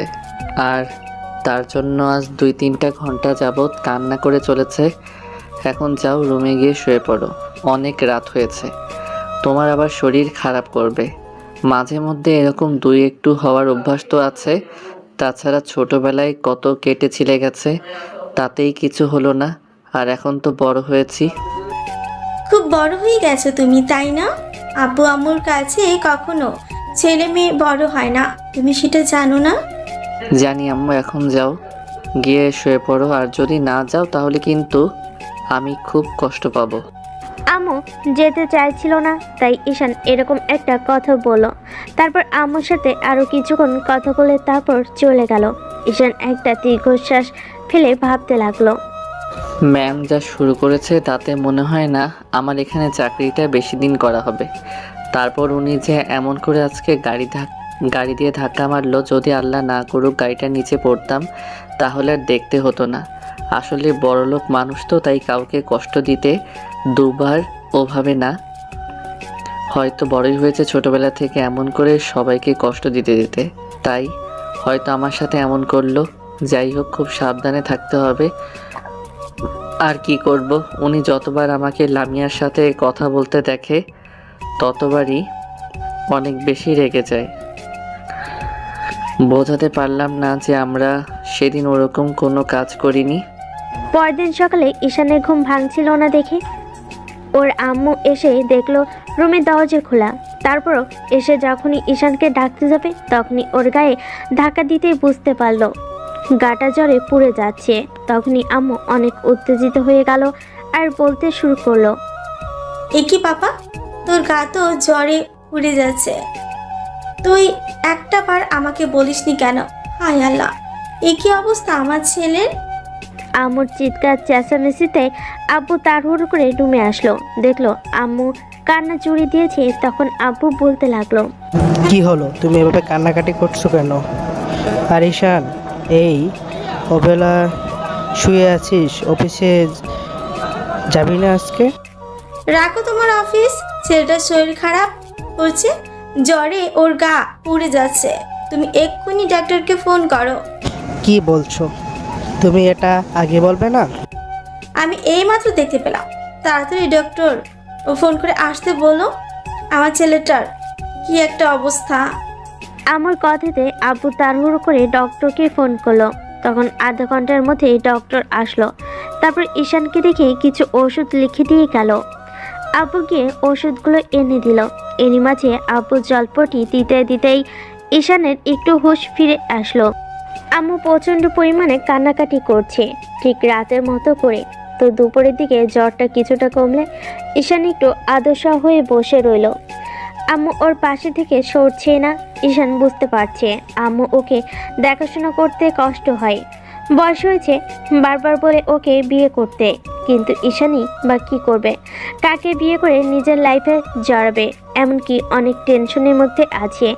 তার উপর কাউকে নিজের লাইফে জড়ালে হয়তো আরও টেনশন বেড়ে যাবে। কারণ বর্তমানকার রিলেশনগুলো এরকমই, টেনশন ছাড়া সেখানে মানসিক শান্তি বলতে কিচ্ছু নেই। তো এভাবে প্রায় 5টা দিন কেটে গেল। এর মাঝে ঈশান আর অফিসে যেতে পারেনি, কারণ 5 দিন ঈশানের প্রচণ্ড পরিমাণে জ্বর ছিল। এর মাঝে লামিয়া ঈশানের খোঁজ নিতে গিয়ে জানতে পারে ওর জ্বর হয়েছে। তখনও অফিস থেকে ছুটি নিয়ে ঈশানের পাশে এসে ওকে দেখে যায়। আর ঈশান অফিসে যেতে চাইছিল, কিন্তু আব্বু জোরপূর্বক ওকে যেতে দিল না। তখন ভেবেছিল ম্যাডাম হয়তো প্রচণ্ড পরিমাণে রাগারাগি করবে, আবার পরক্ষণে ভেবেছিল যে অফিসের বসকে ফোন করে বলে দিবে অফিসে যাওয়ার আগে। অফিসের বস ম্যামকে একটু বুঝিয়ে বলে আর রাগারাগি করবে না। আসলে তানিয়া ম্যামের আব্বু অনেক ভালো একজন মানুষ, কিন্তু ও নিজেই কেন এতটা রাগী সেটা ঈশান জানে না। তো 5 দিনের মাথায় ঈশান একটু সুস্থ হতেই তারপর অফিসে যাওয়ার জন্য সকালে রেডি হচ্ছিল। তখন আম্মু এসে বলতে লাগলো, আবু, তুমি রেডি হয়ে কোথায় যাচ্ছ? আম্মু, কোথায় যেতে পারি তুমি তো সেটা খুব ভালো করেই জানো। আজকে 5 দিন অফিসে যাওয়া হয় না, জানি অফিসের ম্যাম কি অবস্থা করবে অফিসে গেলে, জানা নেই। কিন্তু তোর শরীর খারাপ, এই অবস্থাতে তুই অফিস যাবি মানে? আমি তোকে কিছুতেই যেতে দিব না। আম্মু আর পাগলামি করো না তো, অনেক দিন তো বাসায় থাকলাম, এতদিন কোনো অফিসে ছুটি দেবে না, তার উপর আমি এতদিন ছুটি নিলাম, এর জন্য ম্যাম হয়তো অনেক রাগারাগি করবে। তুমি আর আমাকে আটকেও না তো, আমাকে যেতে দাও। এখন তো আমি ঠিক আছি, এখন না গেলে আর কবে যাব বলো? আম্মু কিছু বলতে গিয়েও পারল না। ওনের অফিসে চাকরি করে ঠিকই তো বলেছে, আর কতদিন এভাবে পাশেই বসে থাকবে? তাছাড়া শরীরটা এখন ঠিক আছে। ঈশান খাওয়া দাওয়া করে বেরিয়ে গেল। যাওয়ার সময় আম্মুকে বলল যেন সময় মতো অফিস যাওয়ার আগে আম্মু বলল যেন সময় মতো অফিসে পৌঁছে ফোন দেয়। অফিসে পৌঁছে একটা দীর্ঘশ্বাস পেল ঈশান, তারপর কেবিনে গিয়ে বসলো। এর মাঝে তানিয়া রেগে আগুন হয়ে আছে। 5 দিন পর আজকে ঈশানকে দেখেই তানিয়া ম্যামের মাথায় রাগ উঠে গেল। তানিয়া চেয়েছিল ঈশানকে ফোন করতে, কিন্তু করেনি, ভেবেছে অফিসে আসলে শাস্তি দিবে। ঈশান ডেস্কে বসতেই ওর সামনে তানিয়া পিয়নকে দিয়ে ঈশানকে ডেকে পাঠালো। বাবা, তোমাকে ম্যাম যেতে বলেছে। ঈশানের বুঝতে বাকি রইল না ওর কপালে দুঃখ আছে। ঈশান দেরি না করে উঠে তানিয়া ম্যামের রুমের সামনে গেল। তারপর যেই অনুমতি নিতে যাবে তখনই তানিয়া বলতে লাগলো, আসেন নবাবজাদা, আপনার জন্য অফিসের দরজা খোলা আছে। তানিয়ার কথার ধরন দেখে ঈশানে বোঝা হয়ে গেছে আজকে কপালে কি আছে। ও গিয়ে তানিয়ার সামনে দাঁড়ালো। তানিয়া উঠে এসে ওর মুখোমুখি দাঁড়ালো। তারপর কপালের দিকে তাকাতে দেখলো ব্যান্ডেজটা খোলা আর একটু কাটার দাগ আছে। তখন তানিয়া কিছু বলতে যাবে, তার আগে ঈশান ওনার মুখের দিকে তাকালো। বুঝতে পারছে তানিয়া হয়তো এখন প্রচণ্ড পরিমাণে রাগারাগি করবে। আর কি বলতে চাই ঈশান সেটা দেখার জন্য চুপ করে আছে। তখন তানিয়া ম্যাম বলতে লাগলো, বাহ, বেশ ভালোই ছুটি কাটাতে শিখে গেছো তাই না? ম্যাম, না মানে আসলে আমি জাস্ট শাট আপ। তোমাকে ছুটিটা কে দিয়েছে, যার জন্য তুমি না বলে এতদিন বাসায় বসেছিলে? তুমি কি এটা নিজের অফিস মনে করো, যার জন্য এভাবে ছুটি কাটিয়ে আসলে? তোমাকে বলছি না অফিসের বাইরে কোনো কাজ করতে হলে অফিস ছুটি নিবে, না হলে তুমি করতে পারবে না। তোমার যদি কিছু করতে হয় আমার থেকে অনুমতি নিতে হবে। নিয়েছিলে আমার থেকে অনুমতি? না ম্যাম, অনুমতি তো নেওয়া হয়নি। তাহলে 5 দিন অফিসে আসুনি কেন? অফিসটা কি তোমার নিজের নাকি আমার? ম্যাম, আপনার তাহলে তোমার ব্যবহার দেখে তো মনে হচ্ছে না যে তোমার অফিস, আর নিজের খেয়াল খুশি মতো অফিসে আসছো যাচ্ছ। আসলে ম্যাম শাট আপ, আবারও মুখের ওপর কথা বলো। আমি বলছি না কোনো এক্সকিউজ দিবে না। তোমাদের এই অভ্যাসই হচ্ছে এক্সকিউজ দেওয়া। বলি, অফিসটা কি তোর বাবার যে যখন তখন অফিস থেকে বেরিয়ে যাবি? তোকে বলেছি না এখানে কাজ করতে হলে আমার কথা শুনে কাজ করতে হবে। এর আগেও তানিয়া ম্যাম ঠিক এরকমই কথা বলেছিল। এসব কথা শুনতে শুনতে এইসব কথা সব শুনতে পারে না, যা বলার ওকে বলবে। তার জন্য ঈশান কথা শুনতে রাজি আছে, কিন্তু আপু আম্মুকে নিয়ে কথা বলে ওর প্রচণ্ড পরিমাণে রাগ হয়ে যায়। তাই ঈশান ম্যামের চোখে চোখ রেখে রাগী কণ্ঠে বলতে শুরু করলো, ম্যাম, দোষ করলে আমি করেছি, তার জন্য আপনি যা বলেন আমাকে বলেন, কিন্তু আমার আব্বু আম্মুকে নিয়ে আরেকটা কথা বলবেন না। আপনার কোনো অধিকার নেই এসব কথা বলার। আপনার অফিসে কাজ করি বলে এই না যে আপনি আমার আব্বু আম্মুকে নিয়ে যখন তখন এসব উল্টাপাল্টা কথা বলবেন। You nonsense! তোর এত বড় সাহস, তুই আমাকে উপদেশ দিস? তানিয়া কথাটা বলেই ঈশানকে থাপ্পড় মারার জন্য হাত ওঠাতেই এর মাঝে দরজা থেকে কেউ বলতে লাগলো, তানিয়া, কি হচ্ছে এটা কি? কারোর এরকম কথা শুনে তানিয়া হাতটা উঠিয়ে থাপ্পড় মারতে গিয়েও মারতে পারল না। হাতটা ওইভাবেই শক্ত করে রাখলো। তখন দুজনেই ঈশানের দিকে তাকালো। খেয়াল করলো অফিসের বস দাঁড়িয়ে আছে দরজায়। তখন অফিসের বস অর্থাৎ তানিয়ার আব্বু এসে ওদের সামনাসামনি দাঁড়ালো আর বলতে শুরু করলো, তানিয়া, হচ্ছে এটা কি? তুমি জানো না ও কত বড় একটা ফাসিল। ওকে আমি যা বলি ও তার উল্টোটা করে। আমি ওকে যতবার এসব কাজ করতে মানা করি ও সেটাই করে। আব্বু, তুমি এখানে আসছো কি জন্য? তোমাকে বলছি না অফিসে আসতে হবে না? হ্যাঁ, আমি অফিসে না আসলে তো তোমার এই কলিগগুলোর সাথে এরকম উল্টাপাল্টা মিসবিহেভ করার সুযোগটা পেয়ে যাও, তাই না? তোমাকে আমি কতবার করে বলছি কার সাথে এরকম বাজে বিহেভ করবে না। তোমার সাহস কি করে হয় ওর গায়ে হাত তোলার? তোমাকে বলছি না ওদের তুমি কাজ করাও ঠিক আছে, কিন্তু ওরা তো আর তোমার কাছে ওকে বিক্রি করে দেয়নি। আব্বু, তুমি জানো না ও আজকে 5টা দিন যাবৎ অফিসে আসেনি। আর ওকে মারবে না তো কি করবে? ও যেসব কাজ করে অফিসের মধ্যে এবং বাইরে, তার জন্য ওকে মারাই উচিত। না, তুমি চাইলেই কারো গায়ে হাত তুলতে পারো না। ও তোমার অফিসের কলিগ, ওর একটা সম্মান আছে। ওর গায়ে হাত তুলতে পারো না। এটা তোমার দ্বারা হতে পারলেও এটা তোমার অধিকার নয়। তুমি অফিসের সবচেয়ে উঁচু চেয়ারে বসেছো, তার মানে এই না যে ওরা তোমার সব আদেশ মেনে চলবে। ওদের তো অসুবিধা আছে। আব্বু, তুমি জানো না 5টা দিন যাবৎ অফিসের বাইরে ছিল। আর এই 5টা দিন কত কি হয়েছে তুমি জানো? আমি ওকে বলেছি ওর জন্য অফিসের বাইরে না থাকে, কিন্তু আমার কোনো কথাই শোনে না, সব সময় উল্টো কাজ করে। Set up! আমি তোমার সাথে কথা বলছি আর তুমি ওর 10 গুণ নিয়ে বিচার করছো। ও আমাকে ফোন করেছিল, বলছিল তুমি ওর সাথে রাগারাগি করতে পারো, তাই আসা। আর ওর 5টা দিন যাবত জ্বর ছিল, আমি সেটা খুব ভালো করে জানি, কারণ ও আমাকে ফোন করে বলেছিল। তোমাকে আর বোঝাতে হবে না কি জন্য অফিস আসতে পারেনি। ও বলেছিল তুমি ওর সাথে রাগারাগি করতে পারো, তাই আমাকে ফোন করে বলেছিল যেন আমি তোমাকে বলে দিই।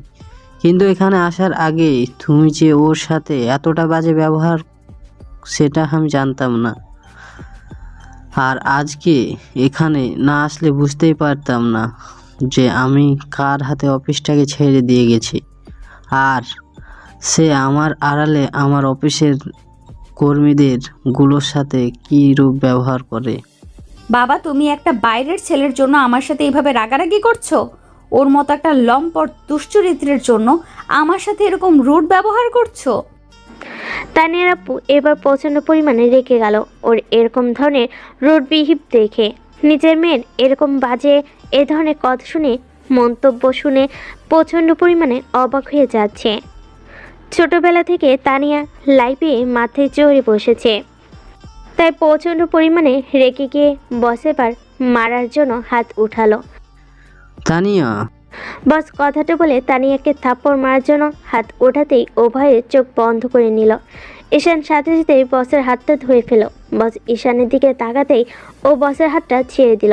তারপর বসের সামনে 2 হাত জোড় করে বলতে লাগলো, বস প্লিজ আমার জন্য ম্যামের গায়ে হাত তুলবেন না। আমি আপনার কাছে হাত জোড় করে মাপ চাইছি। আপনি এভাবে রাগারাগি করবেন না। সব কিছুর জন্য আমি দায়ী। আপনার যত খুশি আমাকে মারেন বকেন, তারপরও ম্যাডামের হাত তুলবেন না। আমি জানতাম না এই সামান্য একটা কারণে আপনি এত বেশি রেগে যাবেন। জানলে আপনাকে কখনো এই বিষয়টা বলতাম না। ঈশান, তুমি কি বলতেছো? তোমার কারণে কিছু হয়নি। আমি আজকে যদি অফিসে না আসতাম তাহলে তো জানতেই পারতাম না আমার মেয়ে অফিসের কলিগগুলোর সাথে কীরূপ আচরণ করে। আমার ভাবতেই অবাক লাগছে, আমি কিনা মেয়েকে এই শিক্ষায় শিক্ষিত করেছি যে কিনা অফিসের কলিগদের সাথে কীরূপ ব্যবহার করতে হয় জানি না বাইরের মানুষগুলোর সাথে কীরূপ আচরণ করে। স্যার প্লিজ এরকমভাবে বলবেন না। ম্যামকে আপনি যতটা রাগী ভাবছেন উনি ততটাও নয়। উনি হয়তো আমার উপর একটু রেগে গেছেন তাই এভাবে বলছেন। আমি 5 দিন আসিনি তাই এটা ওনার বলাটাই স্বাভাবিক। আপনি প্লিজ আর অশান্তিটা করবেন না, ওনাকে কোনো দোষারোপ করবেন না। ওনার কোনো দোষ নেই। আমি ভেবেছিলাম উনি রাগারাগি করবেন তাই আপনাকে বলেছিলাম, কিন্তু জানতাম না আপনি এখানে আসলে এত কিছু হবে। তাহলে কখনোই আপনাকে বলতাম না। বলবে না? কেন বলবে না? আজকে তুমি এমনটা বলে আমি বুঝতে পারলাম যে আমার মেয়ের অহংকার কতটা, সে মানুষকে কতটা ছোট ভাবে। আমার আদরের দুলালি মেয়ে ভাবে সেই পৃথিবীতে একমাত্র বড় লোক, তার থেকে সম্মানে কেউ বড় হতে পারে না। স্যার কেন আপনি এমনটা বলছেন? আর ম্যাম তো ঠিকই করেছে, ওনার অধিকার আছে আমার গায়ে হাত তোলার। আপনারা আমাদের বস, আর ভুল করলে আপনারা তো আমাদের শাসন করবেন। স্যাম আমার থেকে সম্মানে বড় তাই এরকমটা করেছে। প্লিজ আপনি রাগারাগি করবেন না। তুই এখন আব্বুর সামনে আমাকে খারাপ বানানোর জন্য এসব কথা বলছিস, তাই না? নাটক করিস। তোর এই নাটকের জন্য আব্বু আমার গায়ে হাত তুলতে গিয়েছিল, আর তুই কি না আবারও সেই নাটকটা করছিস? তোকে তো আমার সামনে ঈশানকে আর একটা বা ছোট করলে আমার থেকে খারাপ আর কেউ হবে না। তানিয়া, এতদিন তুমি শুধু আমার ভালোবাসাটা দেখেছো, কিন্তু আজকের পর থেকে আমার রাগী চেহারাটাও দেখবে। আমি তোমাকে ছোটবেলা থেকে লাই দিয়ে দিয়ে মাথায় তুলে ফেলেছি, যার জন্য তুমি আজকে এরকম একটা কাজ করতে গিয়েছিলে। তোমার সাহস কি করে হয় অফিসের একজন কর্মচারীর গায়ে হাত তোলো? আব্বু, শুধু আজকে ওর গায়ে হাত তুলতে গেছিলাম, কিন্তু এরপরও এরকম ভুল করলে ওকে আমি মেরে ফেলবো। ওর সাহস কি করে হয় আমার মুখে মুখে তর্ক করার? তার উপর আবার তোমাকে অফিসে ডেকে এনে আমাকে তোমার কাছে খারাপ বানানোর চেষ্টা করছে। মাফ করবেন ম্যাম, আমার কোনো ইচ্ছা ছিল না আপনাকে ছোট করার কিংবা আপনার আব্বুর সামনে আপনাকে এভাবে ছোট করার। আমি ভেবেছিলাম আপনি রাগারাগি করবেন, তাই হয়তো বস আপনাকে ফোন করে বললে আপনি রাগারাগিটা কম করতেন। কিন্তু জানতাম না বস এখানে আসলে এমন কিছু হবে। তাহলে কখনই ওনাকে ফোন করতাম না, মুখ বুজে সবটা সহ্য করে নিতাম। কুত্তা, তোকে এ ছাড়া আর কি করার আছে? হ্যাঁ, তুই তো এখন আমার একটা পালিত কুত্তা। তোকে আমি যা বলবো তোর সেটাই করতে হবে। তোর সাহস কি করে হয় তুই আব্বুকে এখানে ডেকে এনে আমাকে ছোট করিস? তানিয়া, তোমার সাহস কি করে হয় তুমি ওকে এসব বাজে ভাষায় গালাগালি করো? তোমার ব্যবহার দেখে আমি দিন দিন অবাক হয়ে যাচ্ছি। তুমি কি না আমার মেয়ে? আমি তো তোমাকে এমন শিক্ষা দিইনি। একজন মানুষের সাথে মানুষের কিভাবে ব্যবহার করতে হয় সেটা তো আমি তোমাকে শিখিয়েছিলাম, কিন্তু তুমি সেটা ভুলে গেলে কি করে? অবস্থায় বেগতিক, তাই ঈশান আবারও বসের সামনে হাত জোর করে বলতে লাগলো, বস প্লিজ আপনি আর এভাবে রাগারাগি করবেন না। ম্যাম ঠিকই করেছেন, যা বলেছে ওনার বলার হক আছে তাই বলেছেন। আর ম্যাম আপনি ভয় পাবেন না। আপনারা যদি না চান আমি অফিসে থাকবো না, আমি এখান থেকে খুব তাড়াতাড়ি চলে যাব। আসলে কি করব বলেন, আমার তো আর যাওয়ার কোনো জায়গা নেই। অনেক কষ্ট যখন আপনার থেকে চাকরিটা পেয়েছিলাম, ভেবেছিলাম এখানে মনোযোগ দিয়ে কাজ করব, কিন্তু জানতাম না আমার জন্য এত সমস্যা হবে। আপনি ম্যামের সাথে রাগারাগি করবেন না, আমি চাই না আপনাদের মাঝে ঝামেলা হোক। প্লিজ আমাকে মাফ করবেন, আমি চাইনি আপনাদের মাঝে এরকম মনোমালিন্যের সৃষ্টি হোক। নাটক করিস তুই আমার সাথে? তোর সাহস কি করে হয় এসব করার? তোকে আমি দেখে নেব। তুই একবার এই অফিস থেকে বের হ, তারপরে তুই কোথায় চাকরি করিস আমিও সেটাও দেখে নেব। তুই কি ভেবেছিস এখান থেকে চলে যাবি আর অন্য কোথাও গিয়ে লটর পটর শুরু করবি? আমি তোর নামে এমন কমপ্লেন করব যেন তুই অন্য কোনো অফিসে চাকরি না করতে পারিস। তানিয়া, আমি তোমার ব্যবহার দেখে অবাক হয়ে যাচ্ছি। তুমি কি না আমার মেয়ে? আমি তো তোমাকে কখনো এরকম করতে শেখাইনি কারোর সাথে। আর তুমি শেষ পর্যন্ত কিনা একটা সামান্য বিষয় নিয়ে এই ছেলেটার সাথে এরকম মিসবিহেভ করছো। তুমি জানো আমাদের অফিসের কত গুরুত্বপূর্ণ একজন, আর তুমি তার সাথে এরকম করছো। ও আছে বলে এতদিন ধরে আমাদের অফিসটা বেঁচে আছে, আর তুমি তাকে বের করে দিতে চাইছো। আব্বু, খাবার দিলে কাকের অভাব হয় না। ওর মতো কাক অনেক আছে, যাকে যেখানে সেখান থেকে ধরে আনা যায়। আর টাকাই এই পৃথিবীতে সব। টাকা দিয়ে সুখটা পর্যন্ত কেনা যায়, আর আমিও সেটা করে দেখাবো।